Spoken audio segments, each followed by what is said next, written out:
Shalom. I want to start off by giving all praises to Yahweh, Ba'Hashem, Yahushai, Ba'Hashem, Rakakodash. Double honors to our teachers, the apostles of the great millstone.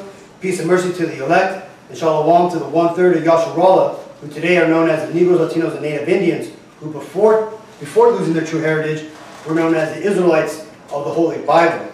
Now in today's lesson, we're actually going to do something a little different. We're going to actually get into a bit of history, and we're going to explain the captivities of the nation of Israel. Again, the captivities of the Negroes, Latinos, and Native Americans in ancient times all the way up to current times, and we're going to explain how this is all prophesized in the Bible.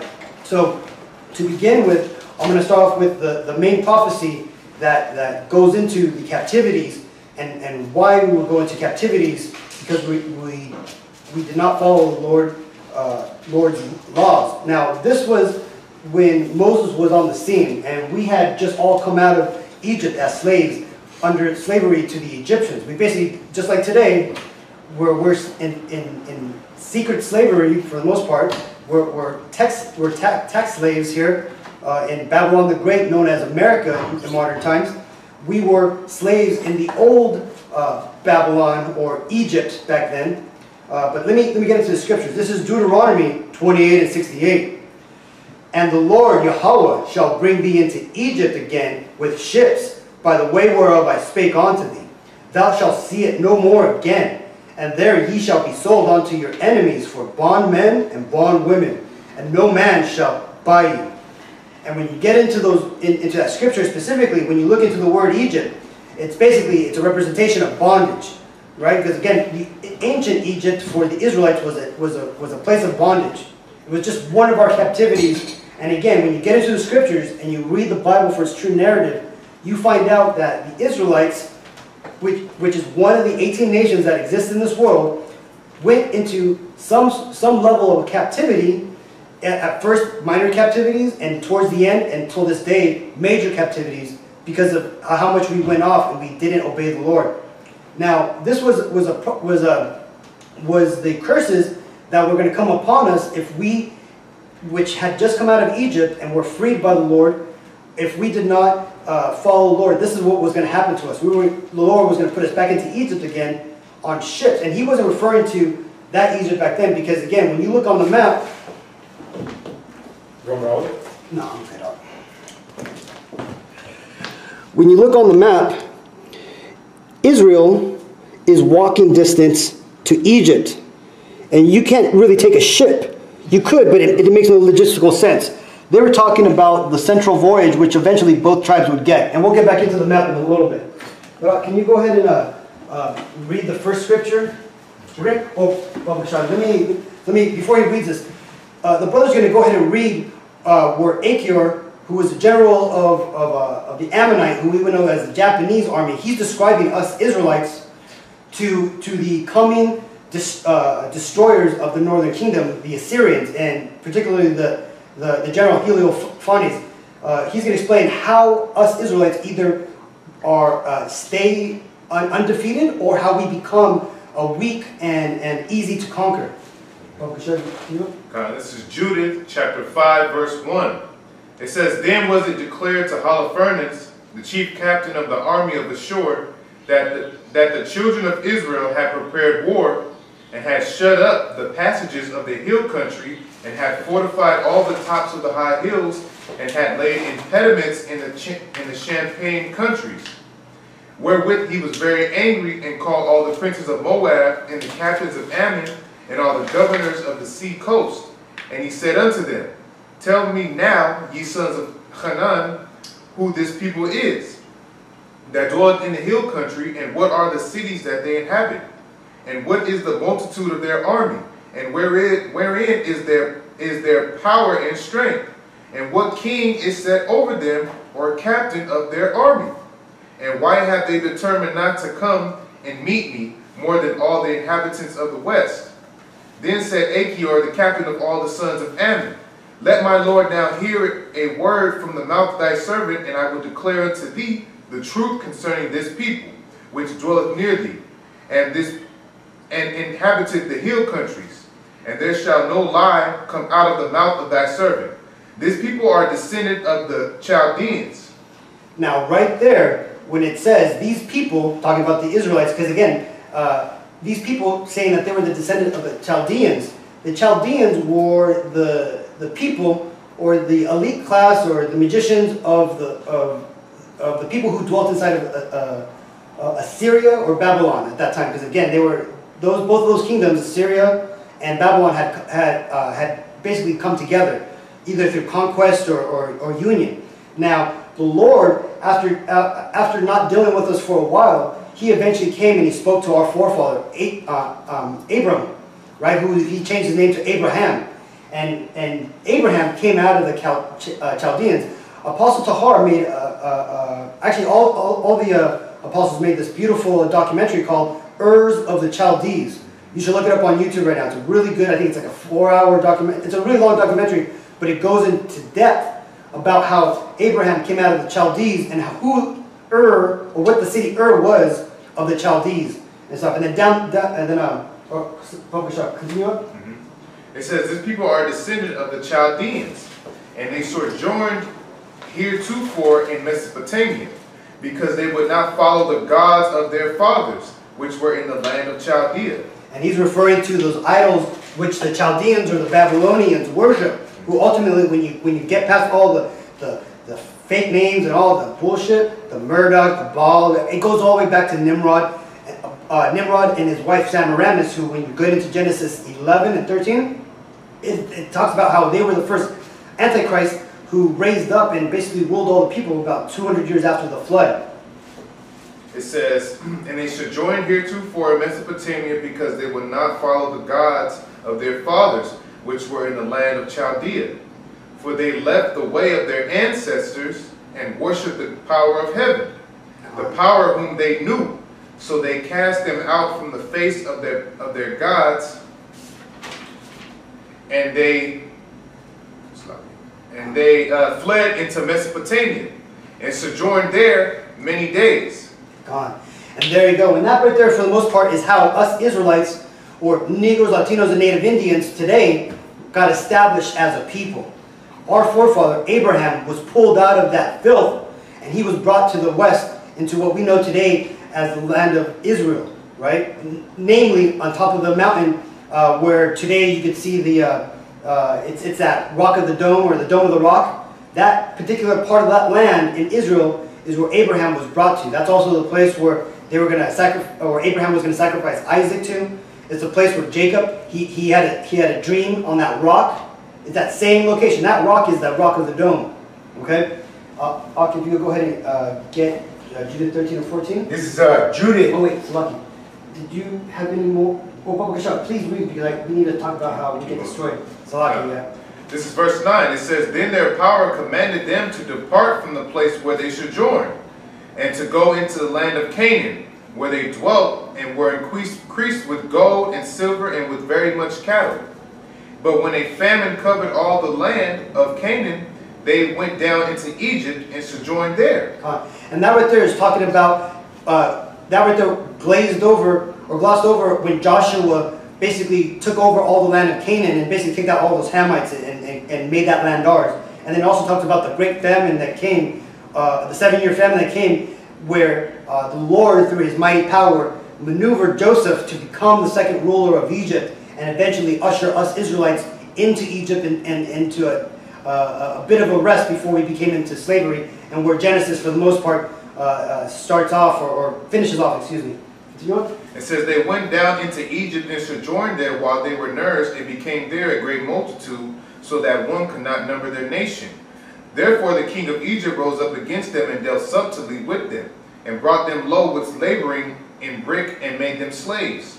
Then they cried unto their power, and he smote all the land of Egypt with incurable plagues. So the Egyptians cast them out of their sight. And the Most High dried the Red Sea before them, and brought them to Mount Sinai and Kadesh Barnea, and cast forth all that dwelt in the wilderness. So they dwelt in the land of the Amorites, and they destroyed by their strength all them of Esabon, and passing over Jordan, they possessed all the hill country. And they cast forth before them the Canaanite, the Perizzite, the Jebusite, the Sychemite, and the Girgashites, and they dwelt in the country many days. And whilst they sinned not before their power, they prospered because the Most High that hated iniquity was with them. But when they departed from the way which he appointed them, they were destroyed in many battles, very sore, and were led captives into a land that was not theirs. Come on. And that right there is basically explaining how we got carried away into captivity, right? So, go for it, Rob. It says, and the temple of their power was cast to the ground, and their cities were taken by the enemies. But now are they returned to their power, and are come up from the places where they were scattered, and have possessed Jerusalem, where their sanctuary is, and are seated in the hill country, for it was desolate. And that ultimately is talking about the return from Babylon and stuff, and how Nehemiah and Ezra, well actually Ezra and Nehemiah, they were the prophets during that time, and that's when the Lord gave Ezra back the entire Bible again at that point, which was pretty much from Genesis, or the Torah, and up until Nehemiah, because Ezra used to be, I think, 4 or 5 books. First Ezra, second Ezra, third Ezra, fourth Ezra, and I think Nehemiah, they were to get those were together, but they've been separated since. And then, was there any more on that? No. Okay, so pretty much the thing is that when you get into that, 8 here goes on and he talks about how when these people, us Israelites, when we sin, the Lord he flees from us and he's not with us. But when we do not sin and we keep the laws, we prosper, right? Just like how he explained here at Judith, how we got put back into the land and we started worshiping our God again. Again, when we do right, we get dealt with rightly and righteously. But when we sin, we get punished for it right away.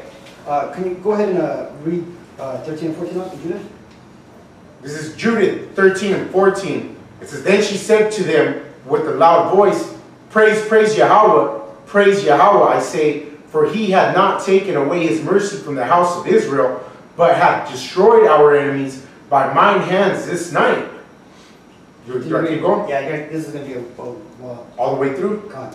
So she took the head out of the bag and showed it, and said unto them, behold, the head of the Olopharnes, Eleopharnes, Salak, the water, bro. Eleopharnes, the chief captain of the army of Assur, and behold, the canopy wherein he did lie in his drunkenness, and the Lord had smitten him by the hand of a woman, as the Lord liveth, who hath kept me in my way that I went. My countenance had deceived him to his destruction, and yet had he not committed sin with me to defile and shame me. Then all the people were wonderfully astonished, and bowed themselves and worshipped Yahweh, and said with one accord, blessed be thou our power, which has this day brought to naught the enemies of thy people. And there you go. So what you just read in the beginning was this heathen, Heliophanes, which was the general of the conquering power at that time, the Babylonians, right? He had come to take us down, us being the northern kingdom, right? Because by this time, the northern kingdom had gone fully off. And it was decided by the Lord that they were going to be carried away and they were going to be kicked out of the land. Because we had been going off and worshiping different idols and doing abominations. So like I said, this brother here read when Heliophanes came up and he spoke to the Ammonite, or what we would know today as the Japanese man, Achior, who explained who we were. Talked about how when we sin, when we do good by our God or our Lord, He'll raise us up, like this brother just read here, right? But again, this whole event that's going on is the eventual downfall of the northern kingdom. Even though the Lord spared us for a little bit with the help of Judith, eventually the destruction of the northern kingdom would eventually come, which is explained in 2 Kings 17 and 23. Can you get it up? 2 Kings 17 and 23, it says, until Yahweh removed Israel out of his sight, as he has said by all his servants, the prophets, so was Israel carried away out of their own land to Assyria unto this day. And there you go. And that's when the eventual battles, because once, because it explains in Judith that when all the Babylonians seen Heliophanes headless in his tent, that they all ran once the Israelites were coming down the hill, right? But eventually, later on, the Babylonians sent more troops and eventually take us down and slaughtered many. And I think it was like 200,000 men who were taken to, or 200,000 people were taken to Assyria. I'm sure there's more than that. But the thing is, and they even, and the the Babylonians back, the Assyrians back then, who Heliophanes was a general of, they were one of the first nations to not kill their conquered subjects. Because before the Babylonians kind of took power, when a country would come into another country, they would go in and they would kill all the men and that was it. And they would take the women as booty, which is where that word comes from. And they would, basically impregnate those women and they would bring more seeds from their own people. But when the Assyrians and eventually the Babylonians would come into power, they had this thing where they would just bring everybody into a melting pot. They would mix everybody. And the way that they would do this is that they would uproot the people and they would take them out of their land and they would put them into someplace else and they would seed their land with other heathens. And that's exactly what happened. When we were taken away to Assyria, they had brought in other heathens to dwell in that land. And this is where you get into stories about when those heathens got attacked by lions, so they had to bring back a Levite priest to teach those heathens how to live properly in that land so they don't get fucked up. So that happened. But real quick, just at the time, also during the time of Yahushua, when he met the Samaritan woman at the well, man. Yep. Basically she was one of the descendants of those heathens that were living in that land because of the book of Kings, man. Those heathens that were implanted in that land. And just like you have the so-called Jews today pretending to be the southern kingdom, back then you had the so I don't even know what heathens they were, but you had those fake Samaritans pretending to be the northern kingdom, right? And it's a pattern, right? Just like back then when the Lord took away our heritage, he brought other people in to stand in and play our role. Just like today, the southern kingdom's having other imposters stepping in to play their roles as the real Jews, right? But the real Jews are who you know today as the so-called Negroes, right? The so-called Jews today who run everything, own all the banks, own all the diamond mines, own all the lawyer firms, own all the countries, own all the land, own the whole world. They're the ones who the Bible refers to as Amalek. But we're getting off topic. Let's get back to Dawda. Did you have any more left on second? Khan. And then can you read? Now, by this time, when we got carried away in Assyria, so 1340, just a bit, like I said, they didn't, Assyria and Babylon, they weren't those countries where they would simply just go and slaughter everybody. They basically would take their conquerors, they would, inflict, actually on our people, they inflicted massive trauma and killed off a lot of our people. But those who survived, they brought them back to Assyria.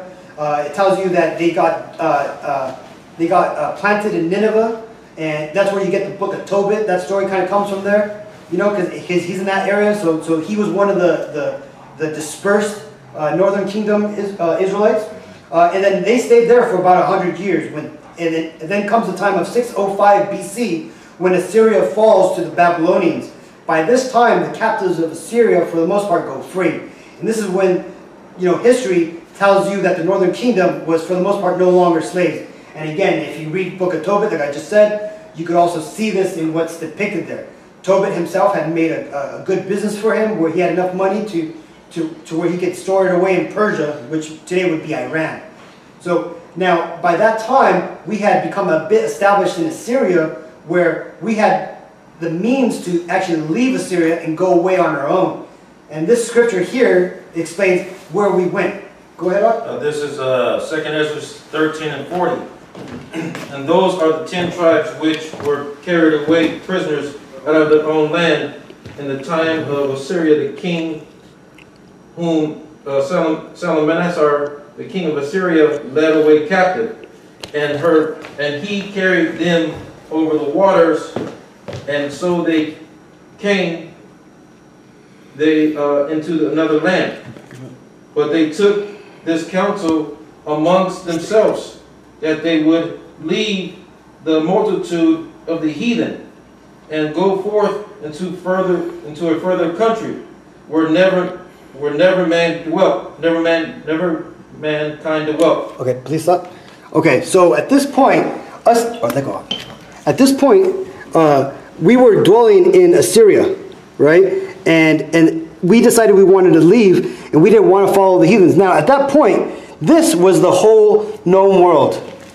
At the time, all the Hamites, all the Shemites, all the Japhites, all lived on this side of the earth. Nobody knew anything about the other side of the world, right? So this couldn't be. We didn't go to Russia. We didn't go down to Africa. We didn't go to Australia, because those lands were known about.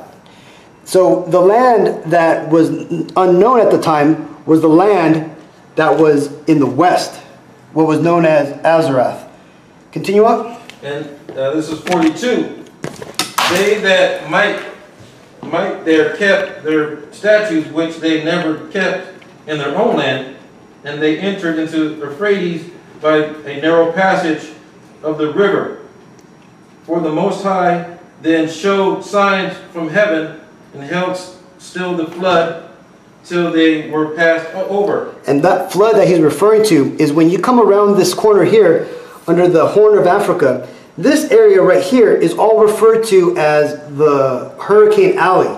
And this is why all the tornadoes that you see today, they all come down from this area, this stuff, right? But this is ultimately is the area that the brother last week explained. This is the area which is where the flood was kept still. Now, if you go into Mayan history, and if you look at, or if you read their history, they talk about how their forefather, who I forgot what they call his name, but basically it's Noah, how he held the flood through, and they, or how he held the flood and they crossed over the Red Sea, and also how he was able, they came from the east, which would be Israel, and they eventually came to America. That's the whole story of Aslan, is that we would eventually get back to our homeland, which was in the east. And again, when you're in the Americas, east is over here.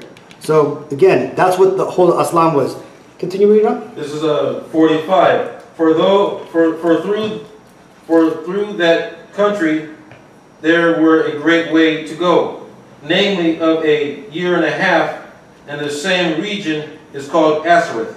And that's exactly what this land was, right? Because this was an unknown land. No people had dwelt over here during that time that we know of in the Bible. Now, notice right there in the scripture, it talked about a 3-year voyage. Now, we know that they took a year and a half to come one way, and the reason is because this is explained when Solomon had the Hamites in subjection. And you had the king of Tyre. He was basically around here where Carthage is at, in this little area here. Can you go ahead and read the precept? So in Carthage, again, the people who dwelt there, King Solomon had them in subjection, and they were known to be great sailors and stuff. So when King Solomon, when he would have them go to this other world, which is where you get those Olmec statues that are here in the Americas, that's where those actually come from. Now, the Hamites would sail across and basically come down here and collect the peacocks, gold, and all the valuables.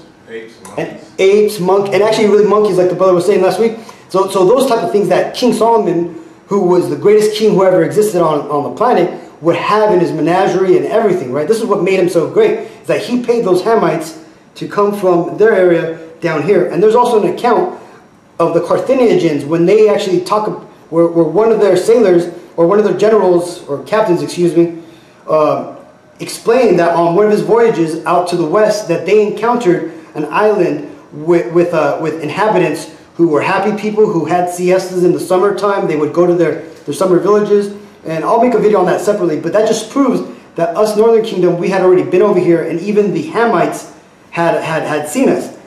And also in that same account, the captain, when he goes back to the Senate to tell them what he had found in the west, the Senate voted to not go to the west, or not to go to the west, but that they would leave it open for future exploration. And is there any more on that? Or you got it, Eric? Oh, yeah, I got the scripture. All right, so this explains about the year and a half journey across the Atlantic Ocean. This is the 1 Kings 10:22. All right. It's 1 Kings 10 and 22. For the king had a sea. Oh wait, my bad. For the king had at sea a navy of Tarshish. Tarshish? Tarshish. Or the Hamites, who basically were inhabiting Carthage at the time. With the navy of Aram, once in 3 years came the navy of Tarshish, bringing gold and silver, ivory and apes and peacocks. So King Solomon exceeded all the kings of the earth for riches and for wisdom.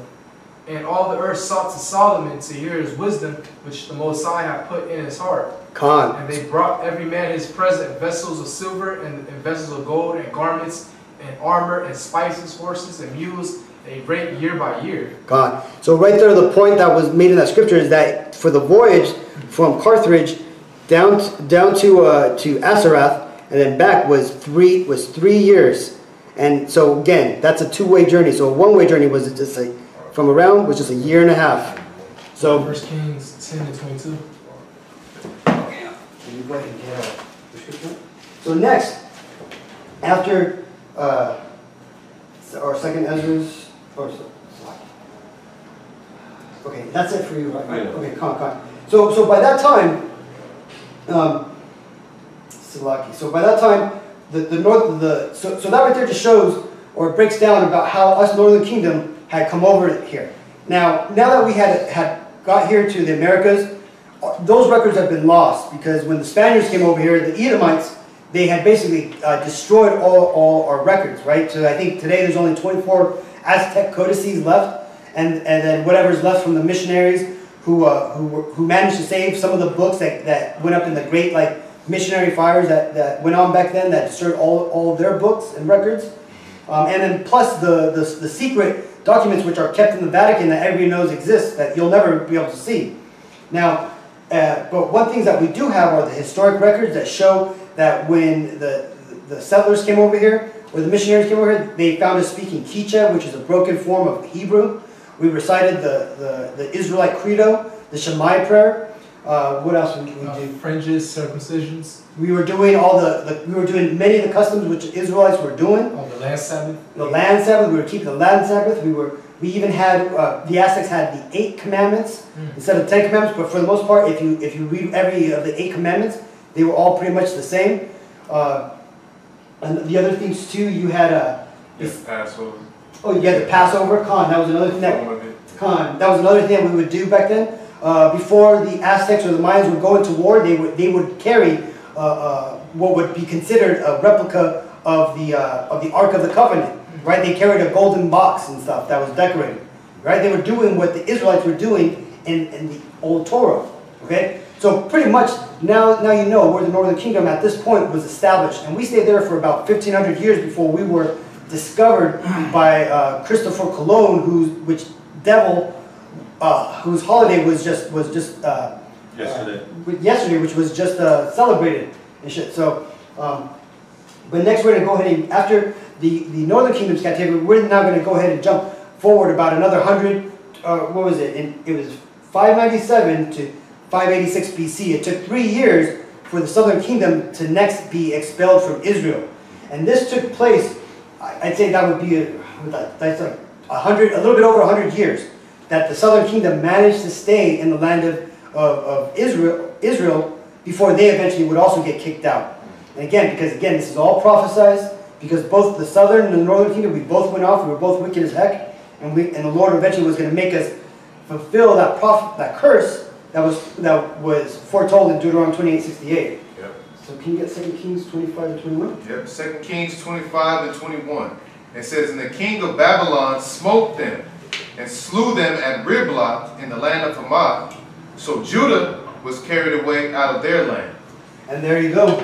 And that's where Judah right there gets taken down and stuff. And when you look at the last 100 years, or roughly around 100 years that Judah was in that land, a lot of their kings had started going off. They basically, and remember at this time, Israel wasn't a world power, I guess you could say, right? It was just basically a small province.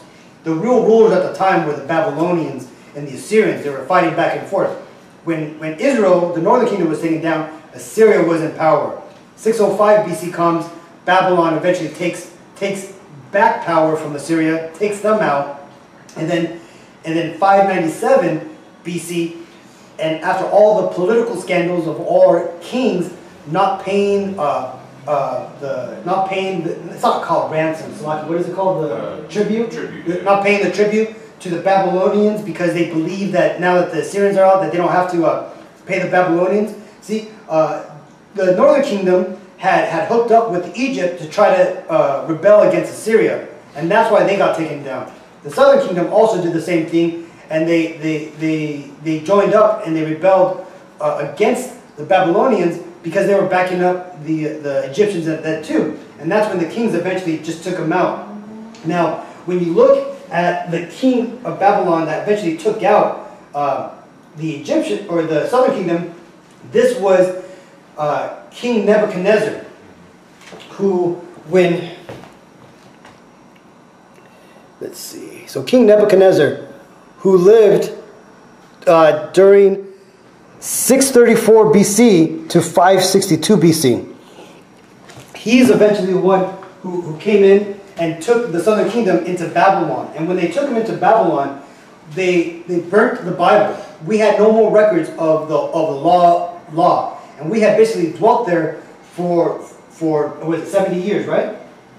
And we dealt there for 70 years until we were free. But during that time, Ezra, he prayed to the Lord, and the Lord gave him back the Bible. And this is actually explained in 2nd Ezra.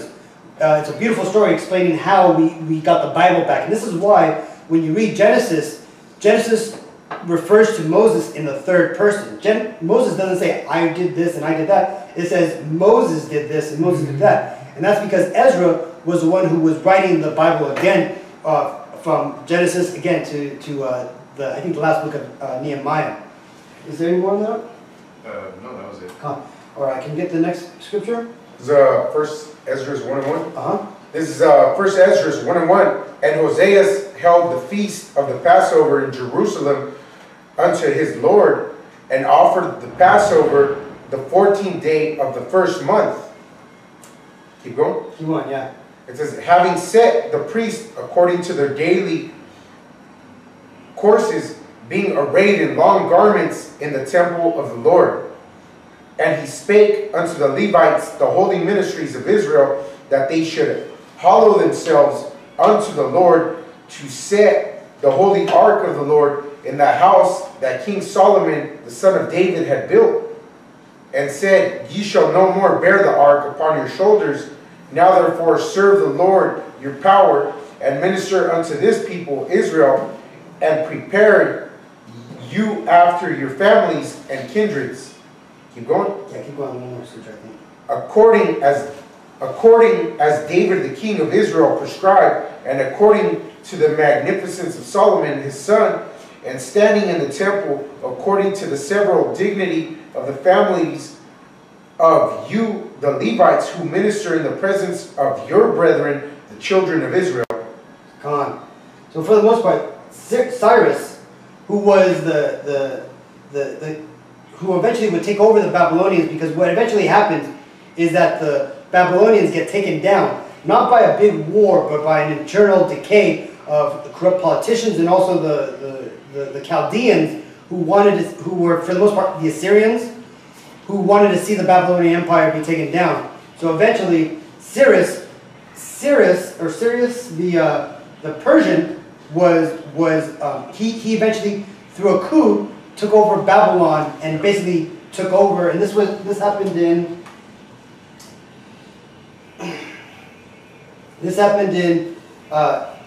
539 BC. Cyrus conquers Babylon, and this is actually told in Isaiah 44:28, or it refers to Cyrus, or the prophecy that a future servant of the Lord would come to free the Lord's people, and his name would be Cyrus. Who has that scripture? 42:1. Come on, Papa Bishop. This is Isaiah 42:1. It says, behold, my servant, whom I uphold, mine elect, in whom my soul delighted, I have put my spirit upon him.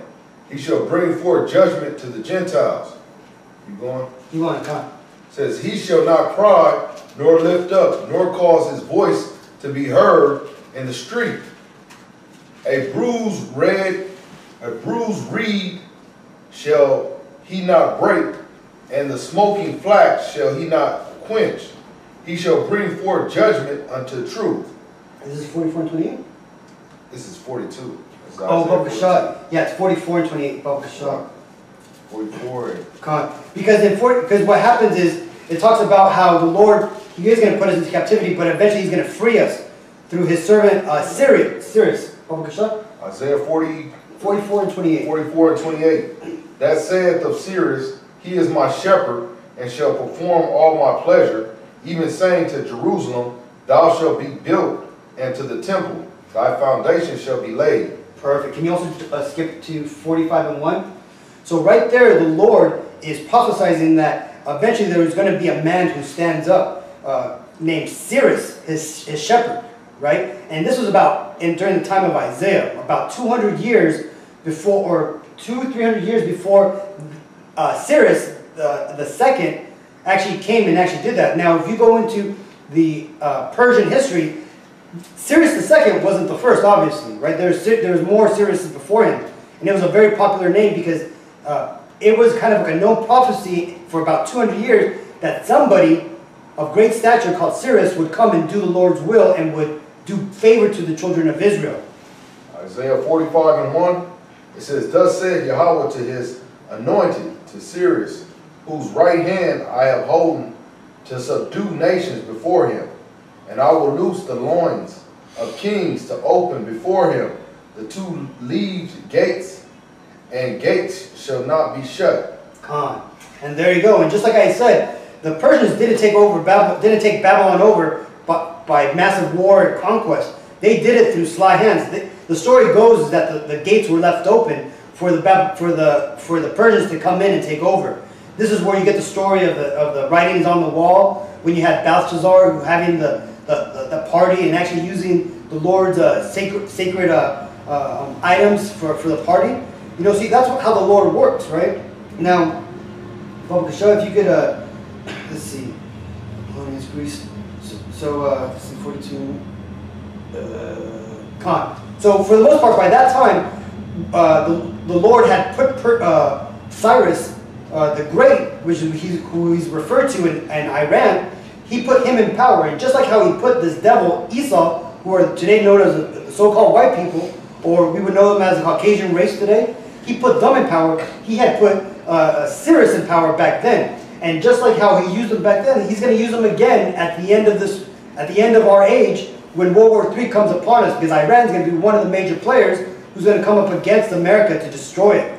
Now, so now that we've been freed and let back into our land to build the foundations, as the brother stated, at this point, we dwelt in that land, or the Southern Kingdom was able to dwell in that land peacefully for until the Greeks came. The Greeks for about 200, 300 years, until 331 BC, when the so-called Greeks, or what they were calling themselves at the time, the Macedonians, but whose true identity is known as the Edomites, or who you would call the Caucasians, they eventually came through.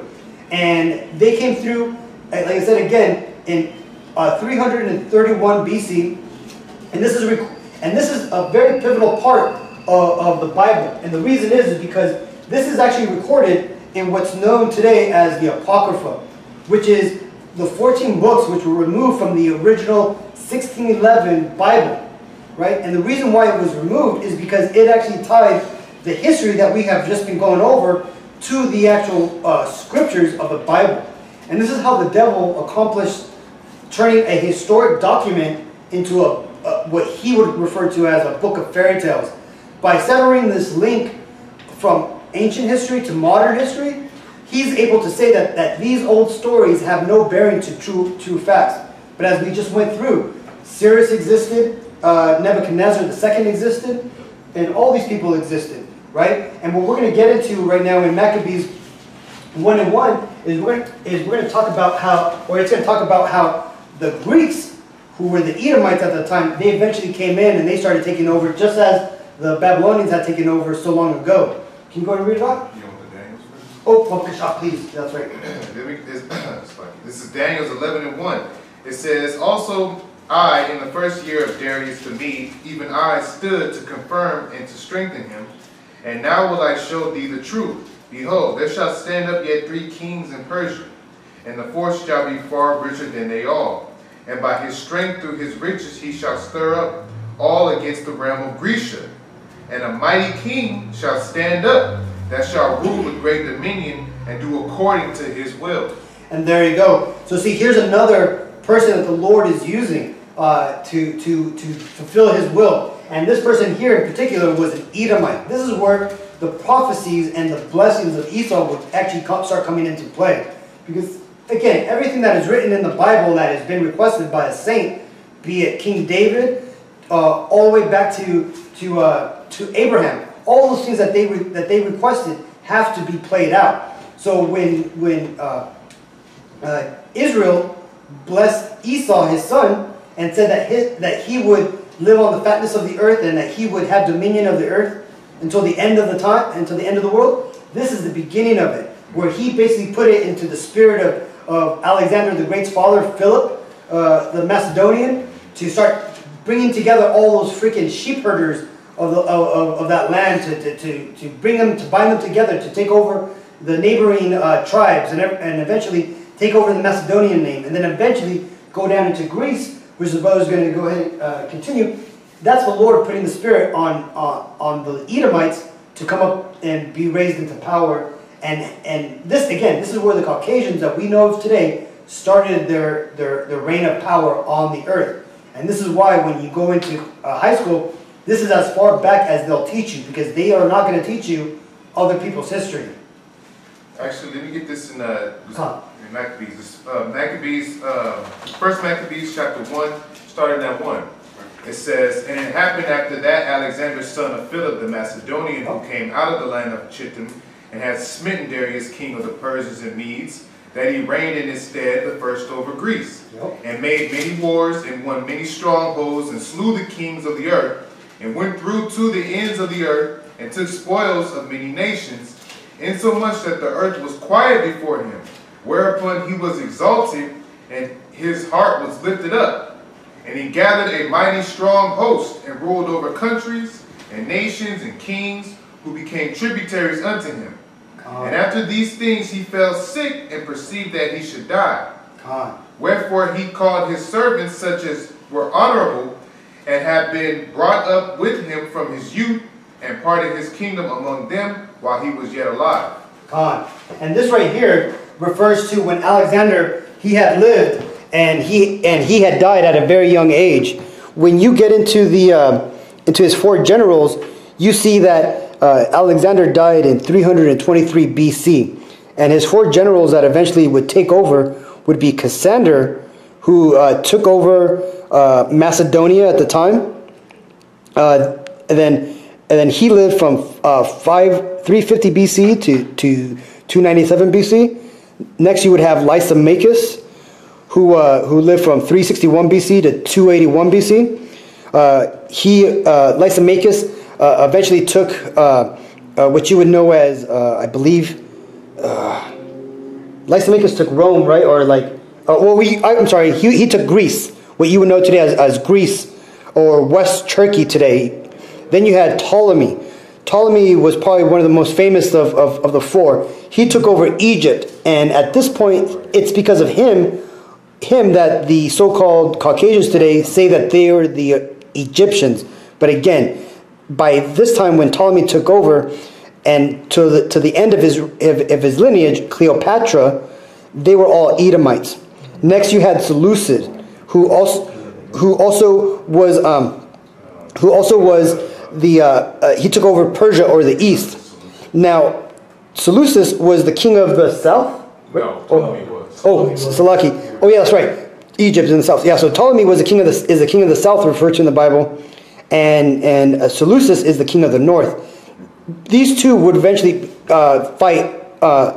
continually fight and stuff, and and the scriptures even get into Cleopatra and how they try to tie or close the breaches between their people, but that never worked out. So Is there any more on that?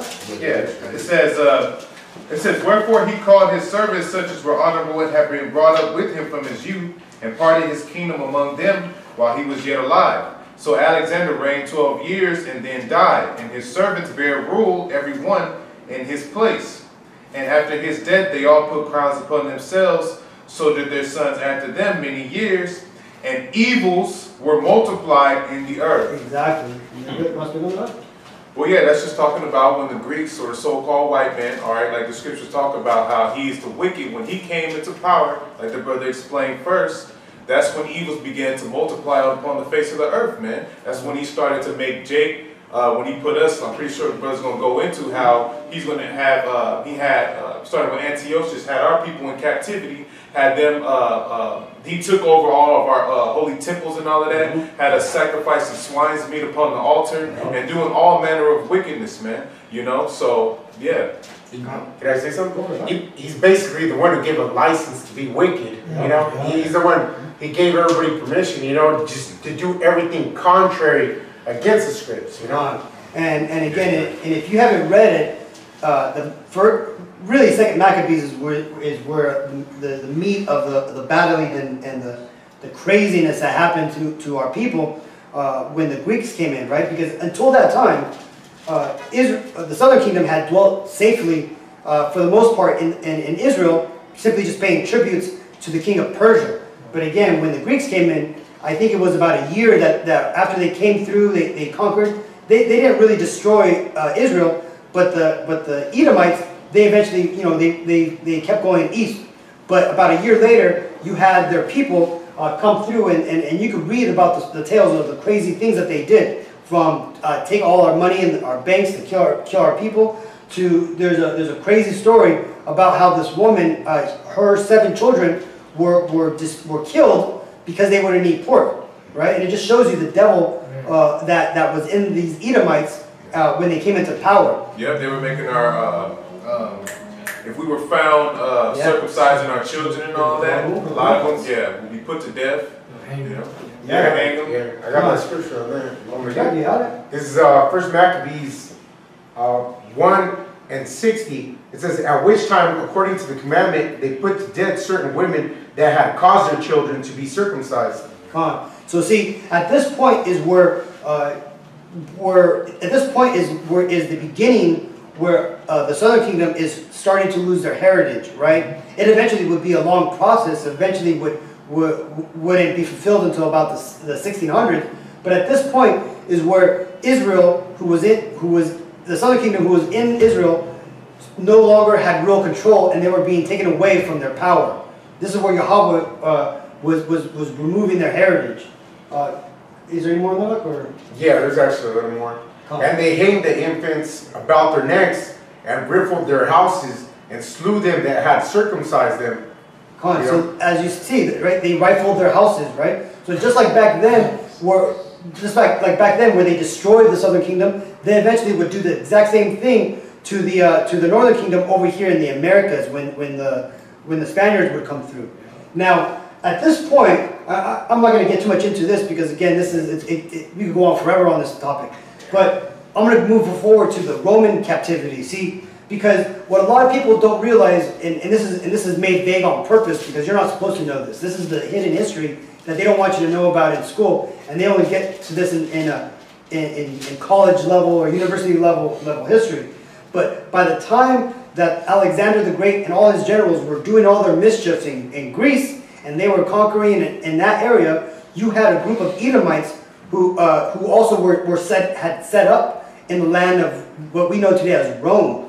At that time, that land had been inhabited by the descendants of Japhet, or who we know today on the 18 nations as Kittim, right? They would be today, they're the Japhetic people today, right? They're not the Filipinos, the Samoans, the Hawaiians, the Pacific Islanders, the South Sea people, right? Those people were dwelling in the land at that time. But again, amongst them, you had a group of people or Edomites who had come from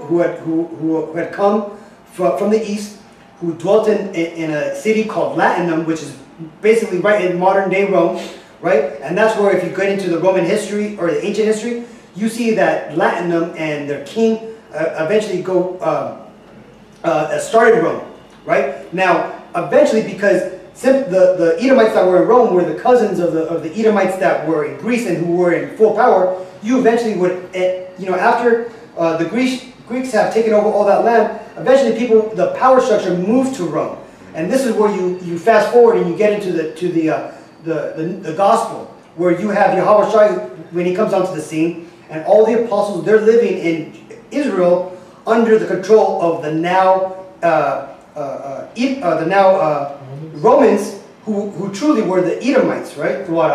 And at this point, the Maccabees, who had tried to put up a fight, who had birthed the Sicarii and who had tried to fight against the Grecians when they had become into power, the Maccabees, who the books are named after, they eventually were bred out. They were killed off, and their daughters were married to these Edomites, who we know today as Herod the Creep. All right, they call him Herod the Great and stuff. But that's eventually talks about how the Edomites got at the head of our power structure. There's a great HBO show called Rome, where it actually shows Herod coming to Rome and showing how he's going to sell out the Israelites during that time. But let me go ahead. We're going to get back into the 70 AD destruction. Can you get the Matthews? Daniels. Or Daniel's. Come on. But before this, just to let you know, this was prophesied what would happen when the Roman Empire, or the beast, which was scarier than the other ones, would eventually come into power, the fourth beast. This is foretold by Daniel. Go ahead and read it up. This is Daniel's 9:26. And after 62 weeks shall Mashiach be cut off. Mashiach be cut off, but not for himself. And the people of the prince that shall come shall destroy the city and the sanctuary, and the end thereof shall be with a flood. And unto the end of the war desolations are determined. And he shall confirm the covenant with many for 1 week. And in the midst of the week he shall cause the sacrifice and the oblation to cease. And for the overspreading of abominations he shall make it desolate, even until the consummation, and the determined shall be poured upon the desolate. And there you go. So that was a prophecy that the Messiah, who we know today, whose true name is Yahweh Shai, who the world ignorantly calls Jesus Christ, that was the prophecy that he referenced in Matthew 24 and 15. Can you get that? Matthew 24 and 15, it says, "When ye therefore shall see the abomination of desolation spoken of by Daniel the prophet, stand in the holy place, who readeth, let him understand. Then let them which be in Judea flee into the mountains." And see, and right there, that was the Messiah, Yahweh Shai, warning the southern kingdom that when these things come to play, with the prophecies that Daniel talked about actually happen, when you see the temple being defiled, go into the mountains. And the mountains that he was referring to were where you have it's basically Carthage area, the West Africa area, those mountains, right? He told them to flee into Africa. And because the Romans were besieging basically Jerusalem, man. They were ransacking all of their temples, man. And eventually, like Yahushua prophesied, he told them that, like, when these things happen, when the abomination of desolation standing in the holy place, that's basically talking about those Romans, those Edomites, man. They were the abominations of desolation. They were there to destroy and ransack Jerusalem at the time, okay? So eventually, what you had is you had some Israelites that were taken into captivity into Rome, and then you had some of them who actually took heed to what Yahushua said, all right, flew or fled into what we know as the east coast of Africa, or into the interiors of Africa, that is, into Egypt, and then all into some went into South Africa, some went to West Africa, okay? Mainly West Africa. Mainly West Africa. That's where Timbuktu, Mali, great civilization. And right here, if you look on the map, this shows where the southern kingdom fled. They went down the Sinai Peninsula. That's where you got the Mali tribe, and you got their recent DNA showing that their DNA line do go back to the Israelites. You also got the Israelites who fled into Carthage, and also the west coast of Africa. And just like the northern kingdom, who dwelt over here in the Americas for 1,500 years, the southern kingdom, they would eventually be refugees in Africa. Again, hear that carefully, people. You Negroes out there, you are refugees in Africa. Yeah. You were taken from this land. This wasn't your land. Your land is over here in Israel. You were refugees in a foreign land, and you were taken slaves. And there's a difference between, because not all dark-skinned people are the same, you know? Right. So that's where that confusion comes in, man. You know, our people think that, oh, all Africans, we are the same people just because, no, that's not true, man. You know, we were actually the ones that were taken into slavery, into captivity by the so-called white man. That was us, the Israelites, man. Because that was prophesied for us to happen to us, man. We won't have to go back into slavery again on ships, man. Right. All right, like we read in Deuteronomy 28 chapter earlier, man. And if I could just get real quick, we'll get it right after I read it. Because what we're going to get is an excerpt from this book called Babylon to Timbuktu. But first and foremost, I'm going to read this precept. It says, this is Revelation chapter 12, verse 13. It says, and when the dragon saw that he was cast unto the earth, he persecuted the woman which brought forth the man-child. Talking about Yahushua. But verse 14, it says, and to the woman were given 2 wings of a great eagle, that she might fly into the wilderness. Now that woman is talking about the nation of Israel, because when you go into Jeremiah, I believe it's the 5th chapter, the nation of Israel is likened unto a comely and delicate woman. Okay, that's how the Most High sees us as his woman. Okay, so that's what it's talking about. That's who the woman represents, is us. It says that she might fly into the wilderness. Now that was talking about during the time of 70 AD, when we were facing Roman persecution. It says, into her place where she is nourished for a time and times and half a time from the face of the serpent. So that wilderness is talking about basically the interiors of Africa, man. Perfect. All right. And the reason why they had to flee into there, again, it goes back to the 70 AD destruction, because by that time you had the Roman emperors, namely Vespasian, who reigned from 69. Here we go. Who reigned from 69 AD to 79 AD. He had eventually, when he came into power, by the time he came into power, Rome was in tatters politically. The previous emperor Nero had just burned down the city. Shit was going, people were going crazy. He eventually died off, and Vespasian was trying to take control. And one of the campaigns that he did to garner honor was to take down the rebellious nation of Israel, who for the most part were a rebellious group, right? Because by this time, 40 years had passed since Yahushua had been crucified, and you had a mass growing of followers, exactly. So Vespasian eventually wanted to put an end to that. Now during the siege, Rome had gone into crisis because they didn't have an emperor. So he had to flee back to Rome to secure that title. So he left his son, Titus, who would eventually reign from 79 AD after his father to 81 AD.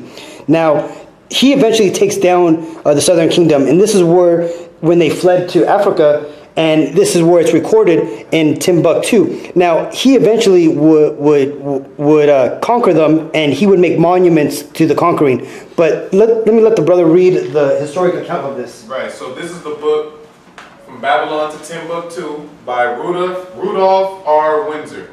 Okay, so he's basically a well-known historian. All right, so he does his research and all that. So this is page 84. It says, in the second paragraph, it says, in the year 65 BC, the Roman armies under General Pompey captured Jerusalem. It says in 70 AD, General Vespasian and his son Titus put an end to the Jewish state with great slaughter.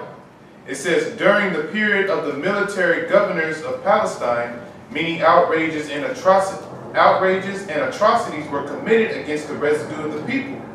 During the period from Pompey to Julius, it has been estimated that over 1 million Jews, Israelites, fled into Africa. fleeing from Roman persecution and slavery. The slave markets were full of black Jewish slaves. So that goes into what I was saying earlier. Some went into slavery and some fled. And that's exactly what happened. So as you've seen, just as the previous world empires, Rome had sought to mimic the previous empires. One of these traits being that they would take in their captives as slaves and eventually immerse them into the whole lifestyle and civilization. This is why Jake, who went into Rome as a slave, eventually came up and became the emperor, right? The holy, and this happened about let's see, it really started with Nerva, who was the first Jake emperor, but eventually it didn't really take flight until Septimius Severus came into power, and he eventually turned, like this brother said, pagan Rome, which had basically been started or restarted by Julius Caesar, which ended when Septimius Severus came into power, and it eventually would go on to the Jake Constantine emperor, who eventually then took pagan Rome and turned it into what we know today as Catholic Rome, right? Where he basically he did away with those, even though he was going off. He wanted to convert the whole nation to a Catholic, or at that time the slave religion, which was Christianity, but he wanted to take over it. So he established he gave the land, he established the Vatican, and he gave the land so the Vatican could be created. And he eventually created what was a religion, which was up until that time a heritage. He created a religion known as Catholicism. And Catholicism, when you look into Latin, means universal, right? So that's where they made religion, and they let everybody come in. Right, because he was trying to appease the pagans and, all the Christians, because the pagans didn't want to convert, to Christianity. They wanted to still believe in their little gods and all of that. And then eventually, after about 200 years, about 400 AD of Jake ruling Rome, and Rome being taken apart from its original image, it then splits into two. What we know first as the Holy Roman Empire, which is where you would know today as modern day Germany, which the Holy Roman Empire would eventually go west. You had let me actually show you on the map. So you had Rome. It eventually they basically fled. They went north, and they took over this area, and they called this the Holy Roman Empire. Over time, until the time of Columbus, they eventually would come to west and settle in Spain and be known as the Spanish Empire, right? Now, after the Holy Roman Empire was created, you had what was known as the West Roman Empire come down here to Constantinople, and they created this area here, and this area was known as Byzantine, the Byzantine Empire. So you had the Rome of the West, which was for the most part the Holy Roman Empire, and you had the Rome of the East, which was the Byzantine Empire. Now, the Byzantine Empire would eventually be taken out by the Edomites and Arabs, who would come out of the whole Arab Peninsula. But again, that's another story. Let's get back to the lesson. So, you got any more on that? No, that was it. So after that, I can read this real quick. Oh, sure. It just says, he gives a quote from Deuteronomy 28. It says, "And the Lord shall scatter thee among all people from the one end of the earth even unto the other. And there thou shalt serve other gods, which neither thou nor thy fathers have known, even wood and stone." Just showing you how we got scattered, One more paragraph. It says, "This prophecy and all the residue of the prophecies contained in Deuteronomy 28, 15 to 68, befell it says, black Jews after they disobeyed the laws of the Most High. Yeah. Many nations transported the Jews into slavery, and the sons of Israel transmigrated to every continent." And there you go. It said many nations, so that was including the Africans, the Arabs, like it tells you basically every nation had a hand in our slavery, and in our affliction, okay? I might say something too. Actually, the first slaves, the Southern Kingdom, they came from Spain. It wasn't even the continent of Africa. So how come they don't call us, Spanish Americans or something? Yep, exactly. And that's exactly what happened, right? Because when you look in into the Northern Kingdom's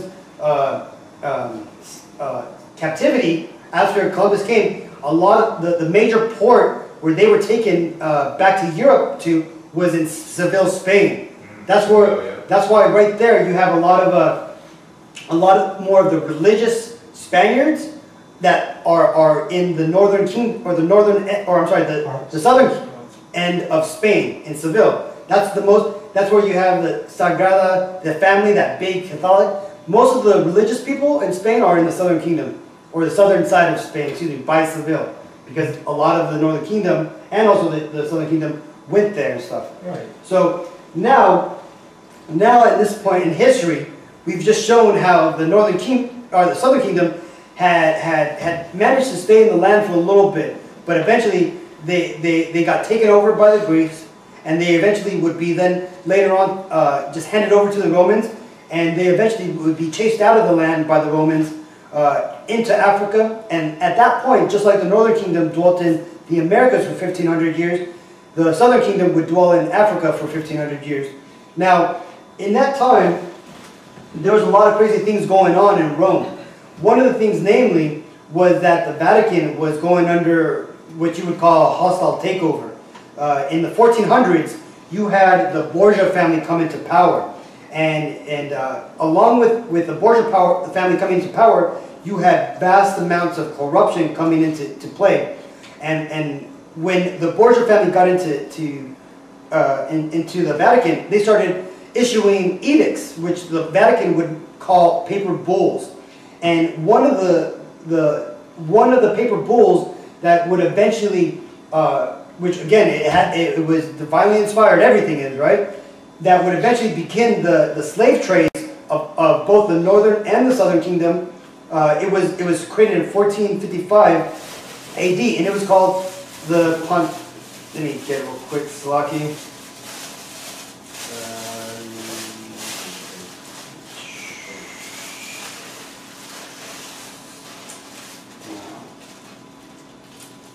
It was the Pontificus Romanus, but it eventually would be, it's a law saying that the inhabitants of any conquered lands, here it goes, the inhabitants of any conquered land could become slaves to the conquerors.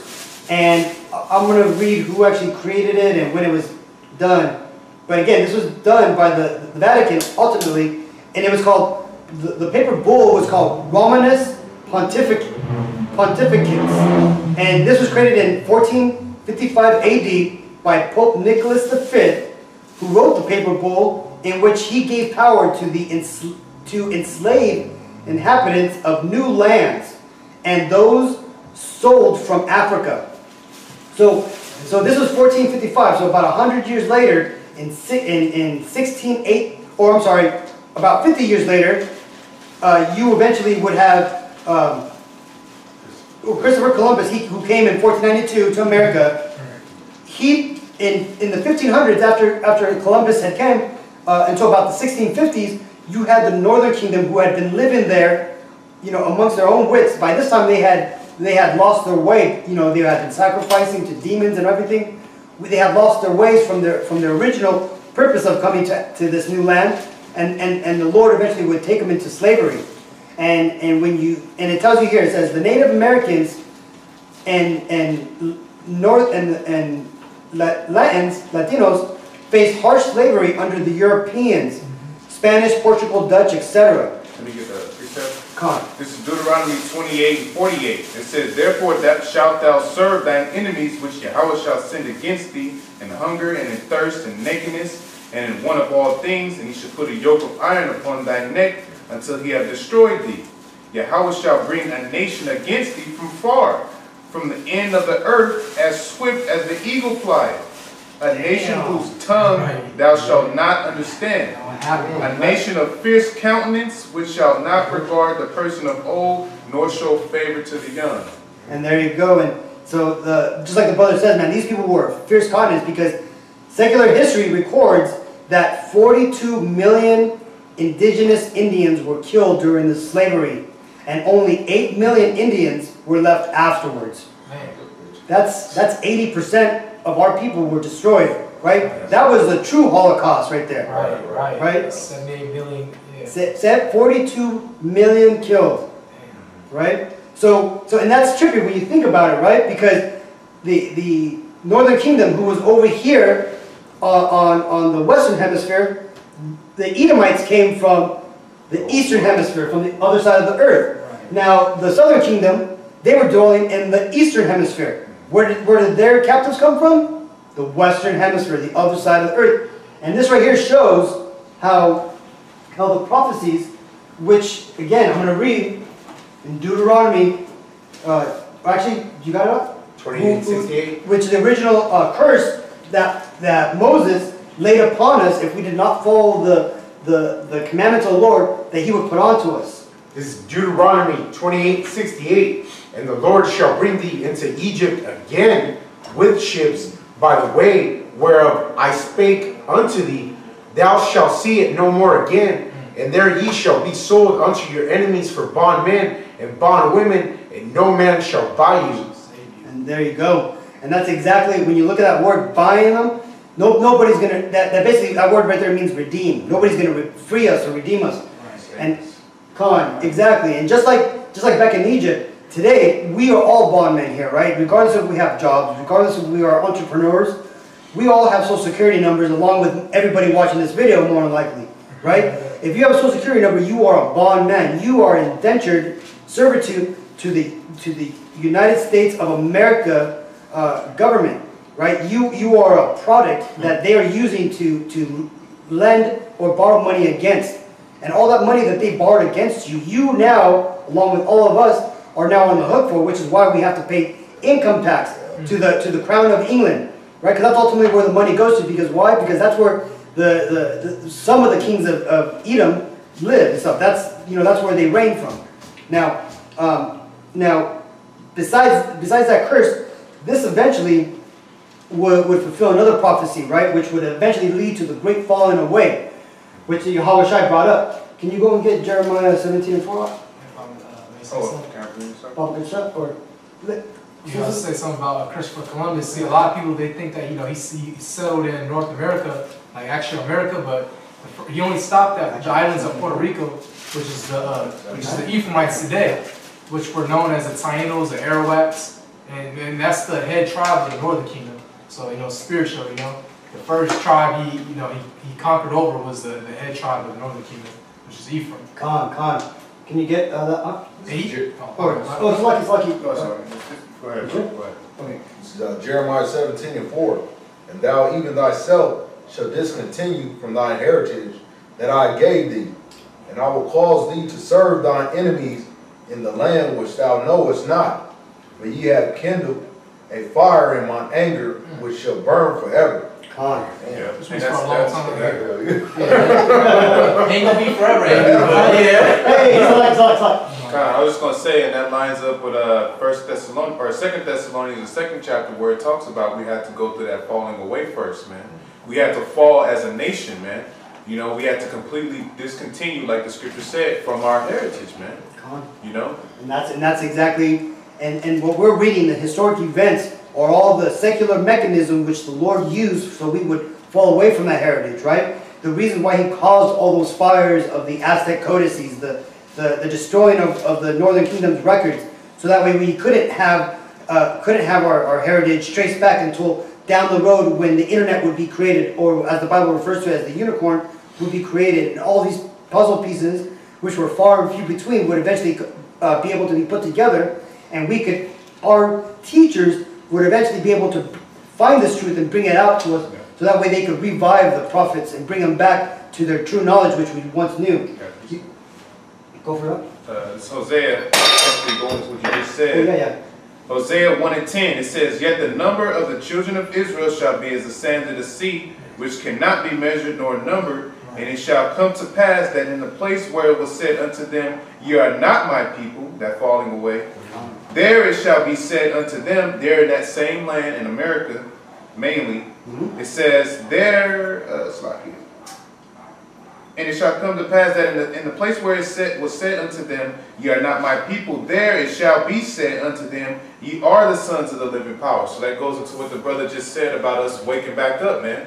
You know, the Most High setting up the apostles last, starting off with our elder Abba Bivens, putting the spirit on him, which is John the Baptist, who is going to return us back to the ways of our fathers. Yep. You know, and then it trickled down to the apostles. Now in these days, now the apostles are raising up all this fruit, all the elect brothers throughout the world, man. Yep. You know, mainly in America and really all throughout the world, man. You know, wherever we are in captivity, man. You know, wherever we are, we're again being called the sons of the living power, man. All right, through the Spirit, man. You know? 33:10. So, exactly. So, see, just as the Lord took away our heritage, Right. He showed great mercy, and He continued to choose Israel, and He's going to choose and save us to reign in the coming kingdom, which will come after what you people will know as the alien invasion, or as the Bible refers to as the second coming of the Messiah and stuff. So, keep going After here. World War III. After World War III, or during, yeah, come on. Jeremiah 33:10. Come on. It said, Thus saith Yahweh again, there shall be heard in this place which ye say shall be desolate, without man and without beast, even in the cities of Judah and in the street of Jerusalem, that are desolate without man and without inhabitant and without beast. The voice of joy, keep going. Come on, is that the one who said they'll never be carried away again? Man. No. Well, it was where Israel will never be carried away again. Oh, It was 33:10, no? I think it was 33. Let me find it. Yeah, I think 30. Jeremiah 33:10? I think it was 30. Well, Salaki. But, It says, therefore fear thou not, O my servant Jacob. Okay, you want to read it? Jeremiah 30:10. Therefore fear thou not. Salaki, Therefore fear thou not, O my servant Jacob, saith Yahweh, neither be dismayed, O Israel, for lo, I will save thee from afar, and thy seed from the land of their captivity. Perfect. And Jacob shall return, and shall be in rest, and be quiet, and none shall make him afraid. And there you go, right? Because when after this World War III that's going to come upon all the earth, and it's going to be crazy. It's something that we've never seen before. Man. Not only is Esau, the so-called white man, going to bring out all his military equipment and his technology that he has, that's 40 years more advanced than what we have today. So you're going to be seeing what you would consider even magical shit out there, right? After that, you're only going to see wonders from Esau. You're going to see wonders that are out of this world from the Most High after this war. But like the brother just read, once this passes and this kingdom has faded away, the kingdom of the Lord will be established, and us Israelites, the Negroes, Latinos, Native Americans, are going to be renewed and will reign with Him forever. And we are going to be a spacefaring civilization. And every one of the 17 nations, minus the so-called Caucasians, who are the nation of Edom, will exist and will be able to explore all the world, all the universe, and even beyond the universe. Because again, as it tells you in the scriptures, I'm going to paraphrase, it tells you, eyes have not seen, nor ears heard what is prepared for us. So I does everything.